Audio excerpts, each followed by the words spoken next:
കടുകാണ്. കടുക് ഇതേപോലെ നമുക്കൊരു തുണി വിരിച്ചതിന് ശേഷം ഒരു സ്വല്പം കടുക്, ഒരു ടേബിൾ സ്പൂൺ അളവിൽ കടുക് ഞാൻ എടുത്തിട്ടുണ്ട്. അപ്പം ജസ്റ്റ് ഒരു കല്ല് വെച്ച് നമുക്കൊന്ന് ചതച്ചെടുക്കാം. അപ്പം നല്ലൊരു എഫക്റ്റാണ് കടുകിന്. ഇതേപോലെ ചതച്ചെടുക്കുമ്പോഴത്തേനും അപ്പോൾ ഇതേപോലെ ചതച്ചെടുത്തതിന് ശേഷം നമുക്കൊരു കിഴി കെട്ടാം. അപ്പോൾ അതിനായിട്ട് ഞാൻ വേറൊരു സാധനം കൂടെ ഇതിനകത്ത് ചേർക്കുന്നുണ്ട്. കർപ്പൂരമാണ്. അപ്പോൾ കർപ്പൂരം കൂടെ ഈ കടുകിനകത്ത് ചേർത്ത് കൊടുക്കുമ്പോൾ നല്ലൊരു മണമാണ്. അപ്പോൾ നമുക്ക് ആവശ്യത്തിനനുസരിച്ച് കർപ്പൂരം ചേർത്ത് കൊടുക്കാം. അപ്പോൾ ഞാൻ ഒരു ടേബിൾ സ്പൂൺ അളവിൽ കടുക് എടുത്തിട്ടുണ്ട്. അതിന് 2 കർപ്പൂരമാണ് ചേർത്ത് കൊടുക്കുന്നുണ്ട്. അപ്പോൾ അതുകൊണ്ട് എല്ലാം ചതച്ചെടുത്തിട്ടുണ്ട്. ഇനി നമുക്ക് 2 കർപ്പൂരം കൂടെ പൊടിച്ച് ചേർക്കാം. അത് നമ്മുടെ കൈ കൊണ്ട് ഞെവിടുമ്പം തന്നെ പൊടിഞ്ഞ് കിട്ടും. അപ്പോൾ അതേപോലെ ഒന്ന് പൊടിച്ചിട്ട് കൊടുക്കാം. ഇനി ഒരെണ്ണം ഞാൻ അതിനകത്ത് വെച്ചിട്ട് ചതച്ച് കാണിച്ച് തരാവേ. അപ്പോൾ അതിനോടൊപ്പം തന്നെ തുണി മടക്കിയിട്ടൊന്ന് ചതച്ചെടുത്താൽ മതി.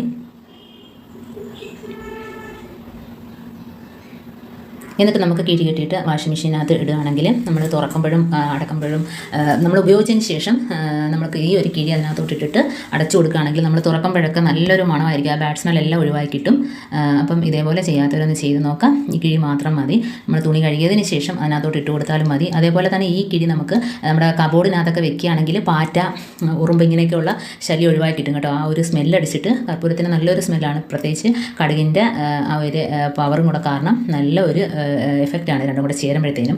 അപ്പം ഉറുമ്പ്, പ്രാണികളൊന്നും അതിനകത്ത് കിടക്കില്ല. ഇതേപോലെ നമ്മൾ വാഷിംഗ് മെഷീനകത്ത് ഇട്ട് കൊടുക്കുമ്പോഴത്തേനും നല്ലൊരു മണമാണ്. അതേ മാത്രമല്ല ബാഡ് സ്മെല്ലെല്ലാം ഒഴിവാക്കി കിട്ടും. അല്ലെങ്കിൽ നമ്മൾ കുറേ ദിവസം തുണി കഴുകിയിട്ട് തുറക്കുമ്പോഴൊക്കെ ഒരു ബാഡ് സ്മെല്ലല്ല അതിനകത്തുനിന്ന് വരുന്നത്. അപ്പോൾ അത് ആ തുണിയിലൊക്കെ പിടിക്കുകയും ചെയ്യും. അപ്പോൾ ഇങ്ങനെ ചെയ്താൽ മതി. അതേപോലെ തന്നെ നമുക്ക് ഈ കിഴി തുണി കഴുകുമ്പോൾ വേണമെങ്കിൽ ഇട്ട് കൊടുക്കാം കേട്ടോ. അതിനകത്ത് പ്രത്യേകിച്ചൊന്നുമില്ല. കടുകും അതേപോലെ തന്നെ കർപ്പൂരമാണ്. അപ്പോൾ കർപ്പൂരത്തിൻ്റെ മണം ആ തുണിയിലൊക്കെ പിടിക്കുകയും ചെയ്യും. നല്ലൊരു മണം തുണിക്കകത്തൊക്കെ കിട്ടുകയും ചെയ്യും. അപ്പോൾ നമ്മൾ തുണി കഴുകുമ്പം ഇതേപോലെ ഇട്ടൊന്ന് കറക്കുകയാണെങ്കിൽ നല്ലത് തന്നെയാണ്.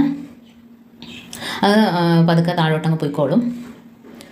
ഉണ്ട്. അപ്പം ആ തുണികൾക്കൊക്കെ നല്ലൊരു മണം കിട്ടും കേട്ടോ.